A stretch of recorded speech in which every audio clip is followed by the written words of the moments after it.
What if paradise is not a garden far away, but a universe already surrounding you and a universe already within you? The Quran says paradise is as vast as the heavens and the earth. Not a garden, not a valley, but the size of the entire physical universe. Why would God describe paradise with such impossible scale? Because this paradise is not physical. It is the universal soul, a living world of light, meaning, and knowledge. A world that the Imam carries within him and reveals to those who seek. So the question is not, where is paradise? The question is, are you ready to see the universe that has already been brought near?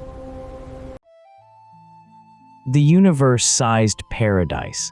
According to the glorious Quran, the length and width of paradise, without even mentioning its depth, is the size of the physical universe itself. Quran 3:133 invites the believer to a paradise as vast as the heavens and the earth, a description that cannot refer to a garden of trees and rivers alone. It is an allusion to the universal soul, the spiritual world that contains all realities in a single living form. This universal soul is the true paradise, not a distant realm, but the inner world of light that surrounds, sustains, and permeates existence. And the Quran teaches that this universal soul is the light of the Imam, the living spirit, through whom divine knowledge flows. Just as the physical universe contains galaxies, stars, and worlds, the universal soul contains meanings, wisdoms, and spiritual forms such as throne, pedestal, pen, tablet, universal intellect, universal soul, etc. To understand this, imagine the physical sky, vast, immeasurable, filled with mysteries. Now imagine that same vastness existing inwardly, not above your head, but within the spiritual and personal world of the Imam. This is why the Quran describes paradise in cosmic terms, because the paradise of meanings is as vast as the universe of matter. When paradise is brought near.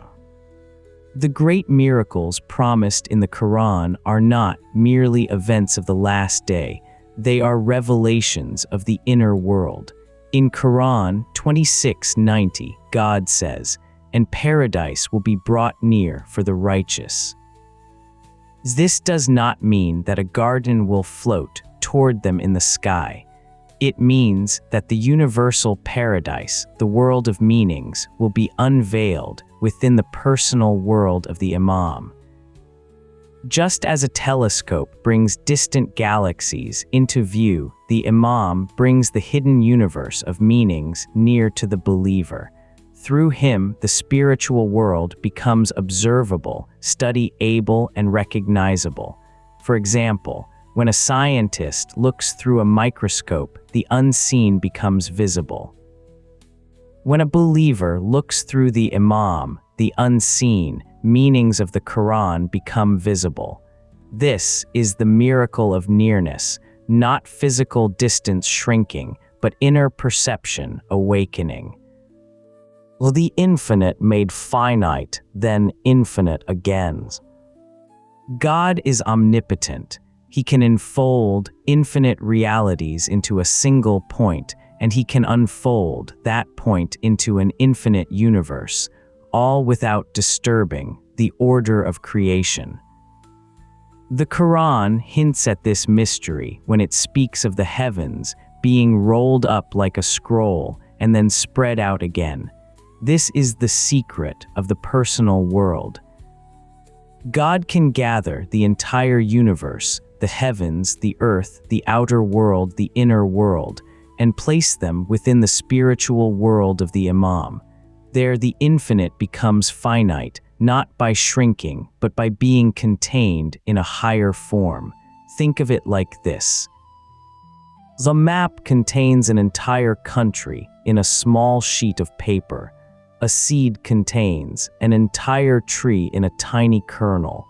A human mind can contain the image of the entire sky. If creation itself offers such examples, then how much more can God place within the spiritual world of His chosen guide? Through this miraculous enfolding, the universal paradise begins to appear in the personal world, not as imagination, but as spiritual reality. Paradise and the Imam are one reality. The Quran gives the decisive proof in 36:12. We have encompassed everything in the manifest Imam. If everything is encompassed in the Imam, then the universal soul is encompassed in him. And if the universal soul is the true paradise, then paradise is encompassed in him. This means that the question, is everything found in paradise or in the soul of the Imam, does not arise, because paradise and the Imam's soul are one and the same reality, just as light and its radiance cannot be separated.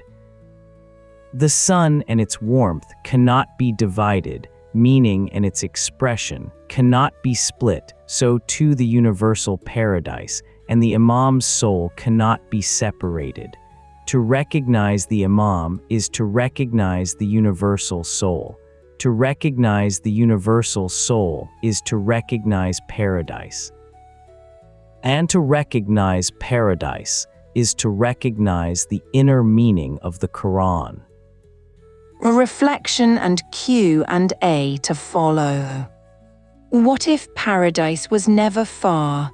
We often imagine paradise as a distant realm, hidden behind the sky, waiting for us at the end of time. But the Quran hints at something far more astonishing.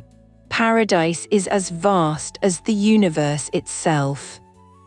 That means the question was never where paradise is. The question is whether we have learned how to see it. The physical universe is breathtaking. Galaxies spiraling, stars exploding, oceans rising and falling, mountains standing like ancient guardians. But all of this is only the outer skin of a deeper reality. The Quran invites us to look beyond the surface, to recognize that the universe is not just matter, but a mirror of the universal soul. And the universal soul is not somewhere out there. It is the inner world of the Imam, the living light through whom meanings flow, wisdom unfolds, and realities are unveiled. When the Quran says paradise will be brought near, it is not describing a garden floating through the sky. It is describing a moment when the inner world becomes visible, when the soul awakens, when the believer begins to see with the eye of meaning rather than the eye of matter. Think about it. A map can hold a country. A seed can hold a tree. A mind can hold the sky. If creation itself can compress the infinite into the finite, then how much more can God place within the spiritual world of His chosen guide? Paradise is not far, it is not later, it is not elsewhere. It is a reality waiting to be recognized, a universe waiting to be unfolded, a light waiting to be received. The question is not whether paradise exists. The question is whether we are ready to turn inward and see the universe that has always been near. As God says in verse 50:16, "And indeed we created man, and we know what his soul whispers to him, and we are nearer to him than his jugular vein."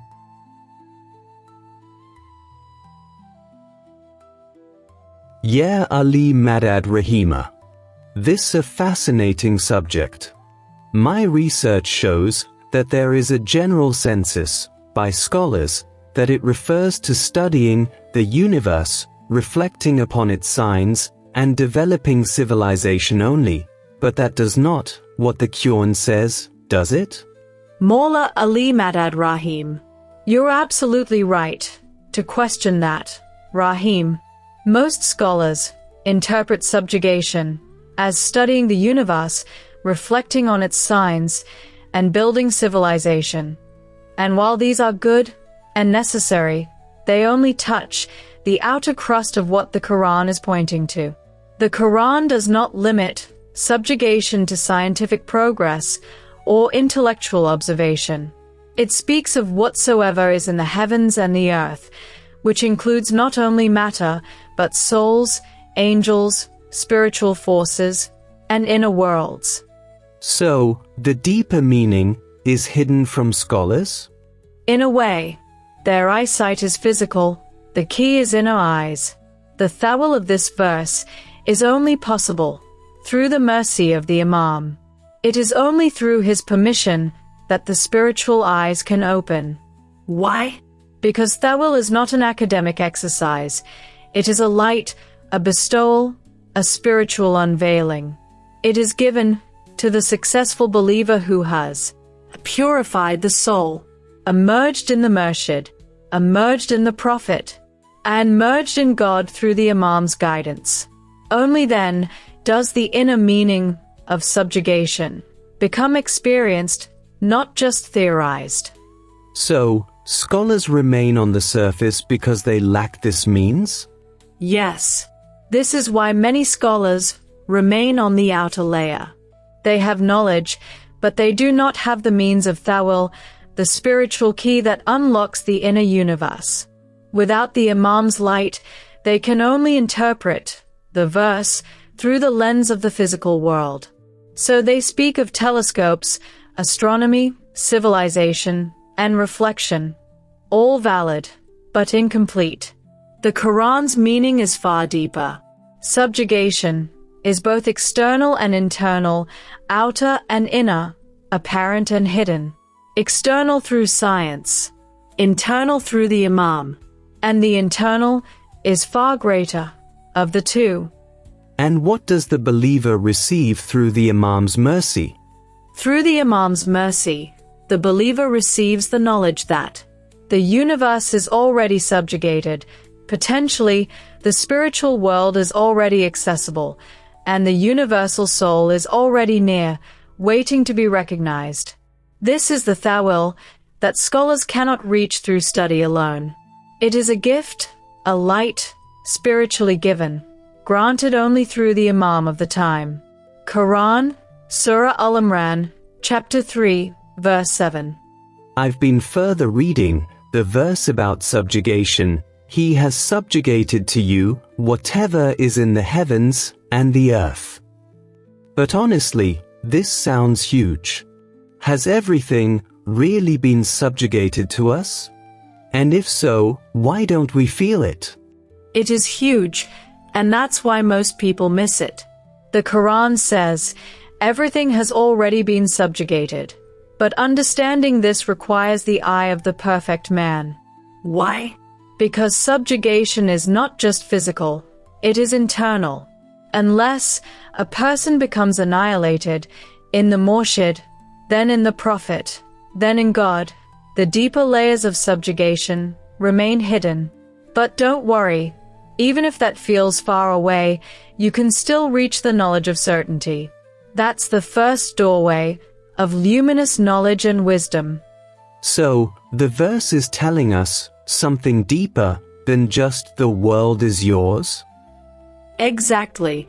It's saying, the universe is subjugated, externally and internally, but you must learn how to access both. Right now, humanity is trying to reach the stars with rockets and telescopes. That's the external subjugation, and it's real. God gave us the tools, but the internal subjugation is even greater.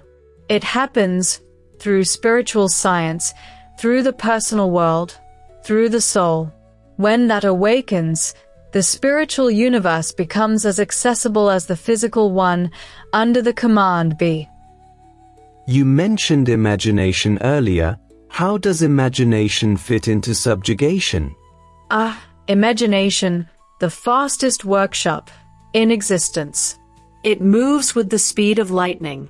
It is your personal world, where the external world is already potentially subjugated.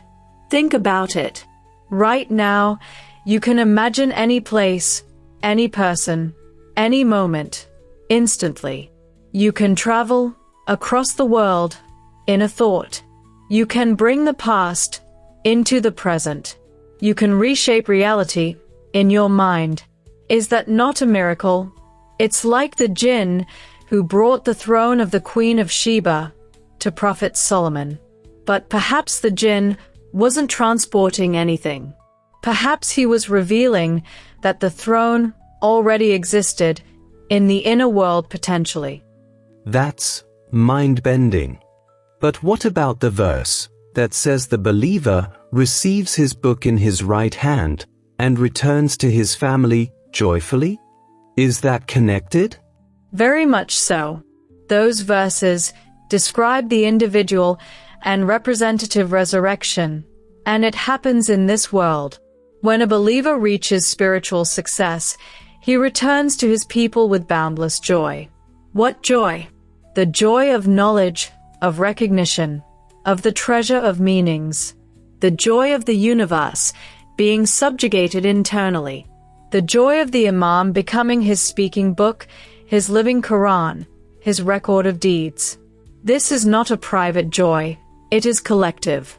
When one soul rises, many rise with it. So, has the universe already been subjugated to us, or is it something that will happen in the future? It has already been subjugated. Every verse says so. But here's the secret. Subjugation belongs to the higher I, the spiritual self, the perfect men, the arifs, those who have recognized God. At the level of the higher I, where his lower I has merged, the universe is subjugated. It becomes a magnificent kingdom of paradise, just as the Quran describes in 76:20. This kingdom includes the exterior and interior of the microcosm and the macrocosm. This means the microcosm has become the macrocosm. The soul and intellect is not ordinary anymore, but the universal intellect and the universal soul. Rahima, every time we talk, it feels like the world gets bigger and smaller at the same time. That's exactly what subjugation is. The infinite becomes finite. The finite becomes infinite. And the soul learns to walk between both. Without this subjugation, it is not possible to return to our origin, the higher I. Mola has said, "You were not born a blank slate. You came into this physical world with gifts from Allah. You each have an innate capacity and capabilities and knowledge which you cultivate over the course of your lives.